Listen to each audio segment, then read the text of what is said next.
Hello there my RPG lovers and welcome to another video. In 1997, 4 colleagues from Greenwood Entertainment had a dream to make their own game. Alex Brueggemann, Steven Noel, Tom Putsky and Michael Hauge. Their idea was to make the world's best game, so they certainly didn't lack the ambition. What they did lack though is the technology and the manpower for such an ambitious project. This is where 3 students from the University of Oldenburg show up and present their brand new game engine. These guys were eternally known as mad scientists. The developers of this engine were huge fans of Ultima Underworld and they wanted to make a similar game. However, Mike Hauge had another idea. He wanted to make a game similar to Ultima 7 but in 3D. The 3 students thought that idea was absolutely crazy because it's way too ambitious. But Mike was hell-bent on creating his dream game and he eventually managed to convince them to join the team. They scrapped the idea for a new Ultima Underworld inspired game and started working on something entirely different. Shortly after this, the 4 colleagues left Greenwood Entertainment in order to create a brand new studio. They named the studio Piranha Bytes Software. Piranha Bytes had around 40 people in the studio when they started the full production on their first game. One of the first things they did was licensing the game engine. They named it Zengen and they're going to use and improve this engine for the first 2 games. Zengen allowed Piranha Bytes to start working on the first game.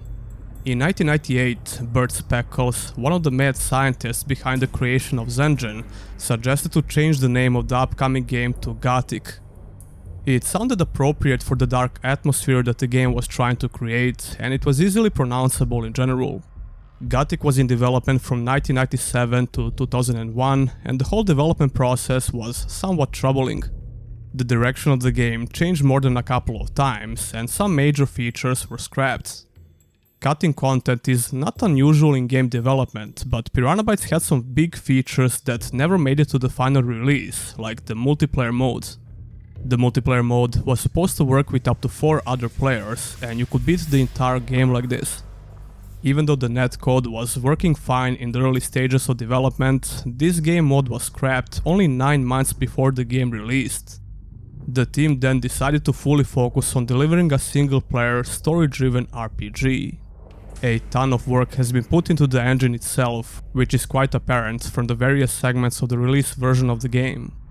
Gothic could feature a seamless 3D open world with almost no loading screens at all, except a couple of big dungeons. This was unheard of in the late 90s and early 2000s, especially for an RPG. On the other side, 80% of the game's sexual content was done in the last 4 months of development. Things like combat AI, most of dialogue and quests, even the daily routines of NPCs were done in the last 4 months of development. Mike Hauge said that he was sad when they had to release Gothic because he thought it was still unfinished, especially when it comes to side content in later chapters. He recently talked about this in one of his lectures about the game design. And the main part of the story, about 80% of the game, literally, not the technical programming, that was ongoing, the engine development and all that, but the content of the game was done, 80% was done in the last 4 months, actually. The combat AI, most of the dialogues, most of the quests, and so forth, even the daily routines. We got all the systems in place, and then we had a plan, and then we just executed it with 80-hour weeks. Gothic officially came out in Germany first, on 15th March in 2001. 7 months later it came out in Europe, and a month after that in North America. This game was not a smashing success upon release. We don't exactly know how many copies it sold, but Gothic quickly started getting a cult-like following in Europe. The game offered a very unique RPG experience that you couldn't find anywhere else.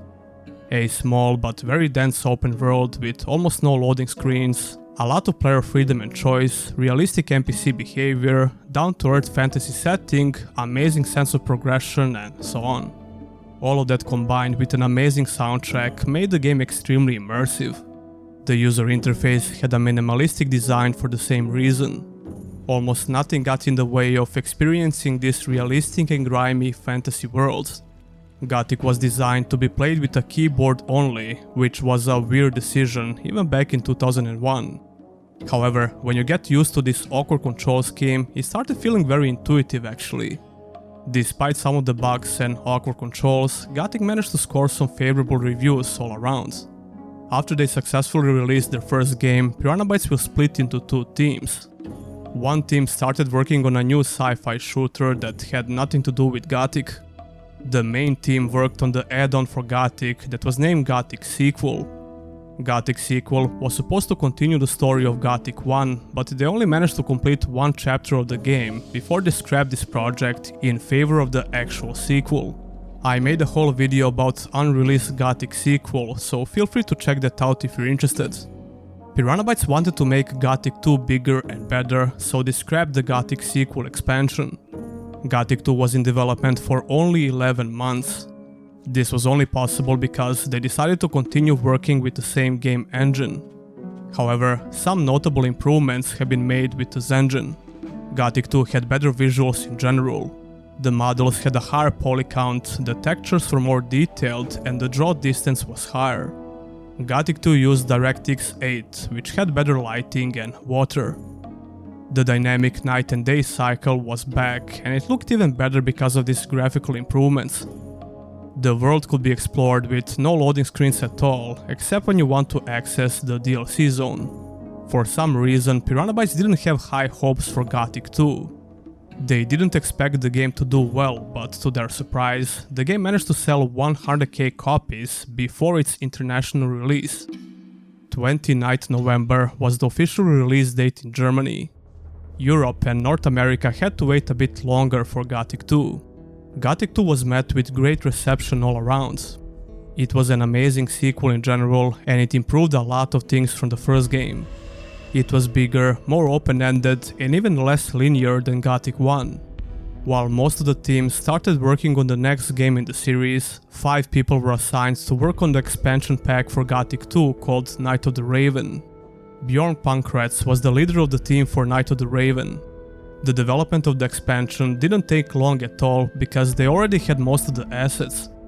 There were many unused assets from the Gothic Sequel project that was scrapped, which saw the light of the day in the Gothic 2 expansion. Piranha Bytes released Night of the Raven in 2003 in Germany. The rest of the gaming world had to wait for 2 years before Night of the Raven would reach the shelves. Night of the Raven added a brand new location to the game and a very decent amount of content. It was undoubtedly a very good addition to the game. It was also considerably harder than the base game. Night of the Raven didn't only add new content, it also rebalanced the entire game. It made the game considerably harder in general, and it seamlessly added some new content in old locations of Gothic 2. Nowadays, the gold edition of Gothic 2 comes with the expansion pack and all of these changes by default. In my personal opinion, there is no reason to go back to the original Gothic 2 version, but not all fans will agree with this. Nevertheless, the fans were very happy with Knights of the Raven expansion in general, and it only made Gothic 2 even more legendary. Piranha Bytes actually had some plans for another Gothic 2 expansion. Together with the publisher Joe Wood, they started looking for a subcontractor that will work on another expansion, but none of the studios reached the expectations of Piranha Bytes. From this point on, they will focus entirely on the next big installment in the Gothic series. Mike Hogge and a big part of the team were already working on Gothic 3. Gothic 3 was an insanely ambitious game for the time. The plan was to have a fully open world with 3 big continents, and to achieve this, they needed to find a new engine. They had their eye on the Gamebryo engine, which Bethesda used for the Elder Scrolls 3 Morrowind. But Gamebryo wasn't capable of loading a free open world with arbitrary meshes, and it wasn't sufficient for all the requirements, like the physics system. This meant that Piranha Bytes needed to develop another engine which will support their vision for the sequel. They named it Genome Engine. Even though Genome Engine was capable of creating an amazing open world full with detailed and unique assets, it was clear that Piranha Bytes needed a lot more time to finish the development. It proved to be an insanely ambitious project for a small team. Gothic 3 was delayed for roughly a year, but that wasn't enough to fix all the issues with the engine and the game itself. The publisher Joe Wood couldn't bear the financial burden anymore, and the game had to be released in October 2006. The release version of the game had tons of bugs, and some of them were straight up game breaking. The performance of the game was terrible in general. Piranha Bytes knew that the game wouldn't be free of bugs on release, but they underestimated the extent of the problem. Gothic 3 was a technical failure. To make things even worse, Gothic 3 felt unfinished in a couple of major areas. The main story and quests obviously required a lot more work. The melee combat felt like it was in early alpha state, the proportions of NPCs' bodies was off, and so on. Piranha Bytes started working on several patches, which released some days before Christmas 2006. This was the first time when publisher Joe Wood and Piranha Bytes started having some big disagreements. Piranha Bytes had a plan to improve Gothic 3 by improving the engine itself, story, and the gameplay. But their plan was to start working on the add-on and eventually include these improvements to the base game in future patches.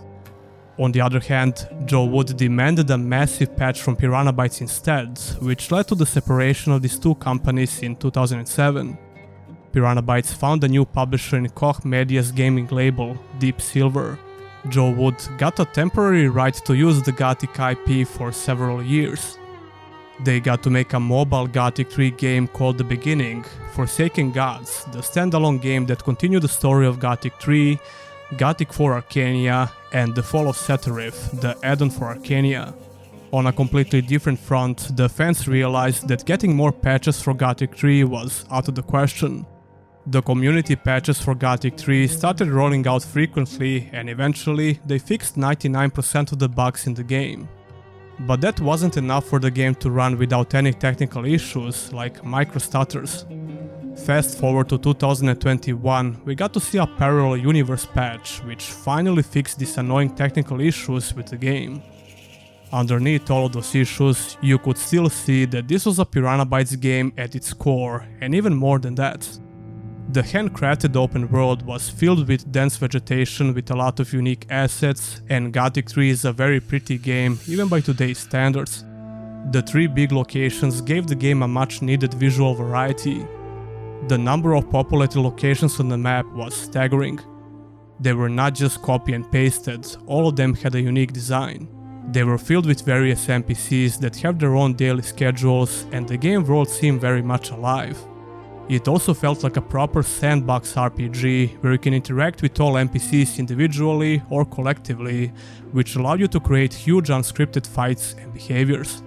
For better or worse, but mostly for the worse to be honest, because the game would start tanking the FPS like crazy in those situations back in the day.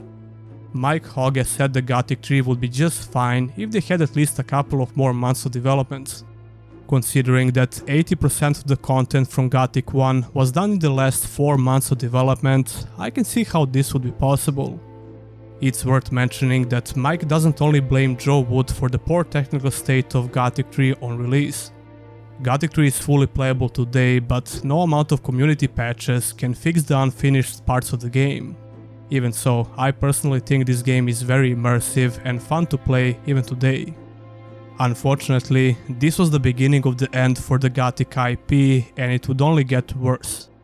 Joe Wood had a moderate success with the Gothic 3 mobile game, but that clearly wasn't the main targeted audience for Gothic titles. A very experienced team got to work on this title, and it got some very good reviews. Sadly, that wasn't the case with the add-on for Gothic 3. Joe Wood hires a very inexperienced development team called Shrine Games to create a standalone game with Gothic 3 engine and assets. Forsaken Gods suffered from the same, if not worse, technical issues that Gothic 3 had. Giving the unfinished Genome engine to such an inexperienced team was a recipe for disaster. The game-breaking bugs and the horrible performance was only one part of the issue. Forsaken Gods continued the story of Gothic 3, but the quality of content was nowhere near what we got used to from Piranha Bytes, even compared to the base game of Gothic 3. Forsaken Gods only sold around 20k copies upon release, and it would later get a huge patch which fixed almost all technical issues. Joe Wood had another chance to make a game in the Gothic universe. Gothic 4 Arcania came out in 2010. This game was a solid action-adventure, but it had little to no resemblance to previous Gothic games, even though it had the Gothic in its title, which later got removed when the license went back to Piranha Bytes, and nowadays it's only called Arhn.eu. Piranha Bytes temporarily lost the license for the Gothic IP, so they needed to make something entirely new. Despite all the problems with the Genome engine and Gothic 3, their game was based on the same but improved engine. It was largely reprogrammed, and it wasn't officially called the Genome engine anymore. They were not going to make the same mistake like with Gothic 3, so they focused a lot more on the quality control for the next title to ensure the smoothest possible release. They wanted to impress the new publisher, but more importantly, restore some of the lost respect from the Gothic fans. The name of the new game was Risen, which seemed appropriate for more than a couple of reasons. Piranha Bytes listened to the feedback more seriously this time around, and they decided to make a modern Gothic 2 basically. Risen was certainly not as ambitious as Gothic 3, but it was exactly what the fans of Piranha Bytes needed. A polished RPG which offers a very similar experience to earlier Gothic titles. Risen came out in 2009, and this was the first Piranha Bytes game that got a console version as well. Unfortunately, the Xbox 360 port wasn't very good to say the least. Visually, the PC version looked like a different game, and the performance was very bad on Xbox 360. Nevertheless, Risen got some pretty good reviews in general, and to this day, it's one of the best games from Piranha Bytes.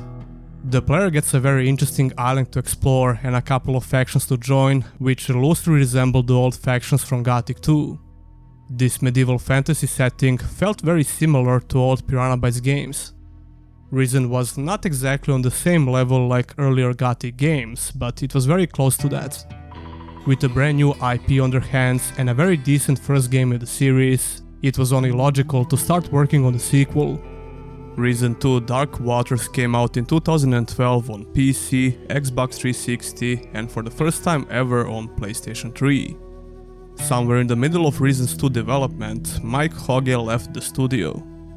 In 2018 on Kai Rosekran's stream, Mike said that one of the main reasons why he left is because he felt like they're making the same game over and over again and he desperately needed a break.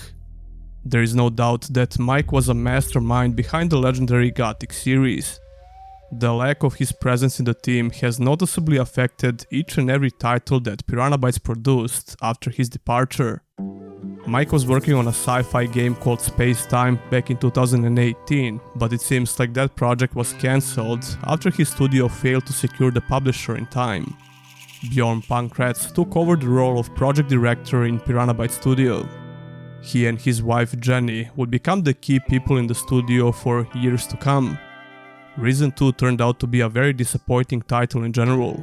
They tried to flip the script once again by introducing a bigger open world, which was separated by multiple islands you can explore. However, the game suffered from a very poor and simplistic combat system, as well as the lackluster RPG features. The sudden switch to a new setting, which was hyper-focused on pirates, was also a bit awkward to say the least. It wasn't completely surprising because you could always meet some pirates in the previous game, and even Gothic 2 had a lot of pirate characters. So it didn't exactly come out of nowhere, but it felt like a big change in the game direction. But Risen 2 had a lot of half-baked features, which made the game feel unfinished in certain areas. The console ports also suffered a similar fate to Risen 1, unfortunately. It seemed like Piranha Bytes tried to make a more casual action-adventure with a pirate setting, which would be fine if the game was more fun to play. I personally think that Risen 2 is the weakest game that Piranha Bytes ever released, and I guess a lot of people would agree. Nearly 2 years after Risen 2 released, we finally got to see an announcement for the final entry in the Risen series. This would be the first game from Piranha Bytes under Bjorn's leadership. As always, further improvements have been made on the engine, even though the game didn't exactly look like it uses the latest technology. Piranha Bytes had some very exciting promotional material for Risen 3. The trailer called Back to the Roots was very exciting, because it showcased everything that Piranha Bytes fans wanted to see. It had a similar pirate setting, but they also expanded the setting with more factions, which brought the old fantasy medieval vibe. Reason 3 also had the same islands to explore, but most of them were expanded in a way, and the exploration felt much better in general. The exploration in Reason 2 felt a lot more linear compared to the final entry in the series. Reason 3 vastly improved the exploration, even though it technically used the same map. However, Reason 3 turned out to be a pretty mediocre game in general. But neither Reason 3 nor Reason 2 ever managed to come close to the quality of the first game in the Reason series. On the bright side, the console versions were a lot better compared to the previous games, because Piranha Bytes worked closely with the studio that was porting the game. The new generation of consoles just came out, which also helped with making these RPGs more stable in general, because of the more processing power. After Reason 3, Piranha Bytes would once again try to reinvent themselves by creating a totally new IP. Somewhere close to the release of the last Reason game, Piranha Bytes got the rights for the Gothic IP back from Joe Woods. So naturally, a lot of fans were hoping to see another Gothic title after this, but Piranha Bytes was already developing a brand new game. Elex was a chance for a new beginning. A sci-fi RPG with a huge open world, which was almost 2 times bigger than Gothic 3. Now that sounds extremely ambitious for a small team, which immediately raised some concerns. Especially because we know what happened the last time they tried to make a huge open world. However, Elex didn't have a lot of technical issues upon release. The game itself, though, was met with a mixed reception. The rough combat system was the main problem with a lot of people. The combat system in Reason 3 felt way smoother in general, and it arguably had better animations, although that game suffered from the lack of challenge in general. Elex felt like a much harder game, even on easy difficulty, up to the point where a lot of people consider it to be almost unplayable because it's very punishing. On top of that, the controls in Elex felt very sluggish, which was one of the main reasons for the underwhelming combats. However, the exploration was stellar. They included a brand new method of exploring this vertical huge open world. The jetpack was a perfect tool for exploring every nook and cranny in this huge, diverse and vertical open world. Many other features like multiple factions to join closely resemble older Piranha Bytes games. Overall, it seemed like Elex was a solid beginning of a new IP. Oh, and don't steal anything, or flash technology around. I don't expect any more or less from you. In 2019, THQ Nordic acquires Piranha Bytes and all of their IPs. Not even a year after this, THQ announces a remake for Gothic with a playable teaser on Steam. 90% of the players were in favor for a remake, even though the playable teaser itself was met with mixed reception. THQ hires Alkima Interactive, a studio based in Spain, to work on the remake. We don't know a lot about this studio, but they are closely following the feedback from the fans. Piranha Bytes started working on Elex 2 right after the first game got released. After the first announcement trailer for Elex 2 in 2021, it was obvious that the production value for the game went up. At least when it comes to the trailer itself and every other trailer that we're going to see after this one. For the first time ever, a game from Piranha Bytes had a pretty strong marketing campaign. Even so, Elex 2 didn't manage to come even close to the number of concurrent players that Elex 1 reached when it released. This is only Steam numbers, we don't have any console data for the sales and concurrent players, but still, it's a big piece of the pie. Elex 2 had a very similar reception to Elex 1, although a lot of fans would say that the first game was superior in general.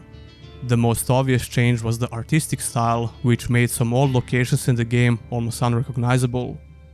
Elex 2 open world lacked the visual variety of the first game, although the exploration itself was still pretty fun. Combat felt way smoother and it was improved in a couple of ways. But the biggest gameplay improvement was the jetpack. It was way more flexible, which is great, but that also changed how we explored the world for better or worse. A lot of fans seem to like Elex 1 more for various reasons, even though Elex 2 improved a lot of technical features. Right after Elex 2 came out, Piranha Bytes started working on the final entry in the series. Wiki 6 was the code name on German's government funding page, which is supposed to be Elex 3. But Piranha Bytes started struggling a lot after 2022. THQ Nordic, the publisher of Piranha Bytes games, is owned by Embracer. Embracer ran into trouble in 2023 after a $2 billion investment deal fell apart. They started closing down various beloved studios, and it seemed like Piranha Bytes will suffer the same fate. Bjorn and his wife Jenny left the company in November 2023, which was another huge red flag. Fast forward to January 2024, Piranha Bytes addresses the rumors and they confirm the unfortunate situation. But there was still hope. THQ was doing everything in their power to try and find another publisher that will buy out Piranha Bytes. The financing from Embracer was enough to support the team until June 2024. June came and went, and Piranha Bytes was still without a new publisher. Then we got a couple of very sad pictures from the empty studio in July. We still didn't get any official statement for the closure of the studio. That's because the studio will most likely not release any official statements, allowing itself to depart peacefully and quietly. But their games will never be forgotten. Gothic 1 and 2 recently got ported to Nintendo Switch. Both of these ports had some problems upon release, and THQ's marketing was misleading in a way. But both of these games play wonderfully on the Switch, and they are arguably the best way to experience Gothic 1 and 2 nowadays. The controller support is great, and the games look pretty good, with somewhat shaky performance here and there. THQ said that the patch with some of the updates, like the controller support, should hit the PC version eventually. Gothic still lives, and it will continue to live through the amazing community. The modding scene has always been extremely active, not only when it comes to the patches. The Chronicles of Murtana Arkolos has been a huge fan project, which finally released in 2021. It's like a love letter to Gothic 2, it's a standalone game that every Gothic fan should try out. We'll probably never get to see Elex 3, unless a miracle happens. In the meantime, Bjorn Pankratz and his wife Jenny founded a new game studio, and they will continue making games. Pithead Studio is going to focus on smaller indie titles, which will hopefully have the same charm like previous Piranha Bytes games. Gothic, Risen and Elex IPs will stay with THQ Nordic until further notice. We have Gothic Remake to look forward to, and hopefully this game will continue the legendary legacy of Gothic RPGs. I will always remember and play Piranha Bytes RPGs. These games are a huge part of who I am as a gamer, and this channel probably wouldn't exist without them. So huge thanks to each and every member that worked in Piranha Bytes in the last 20 years.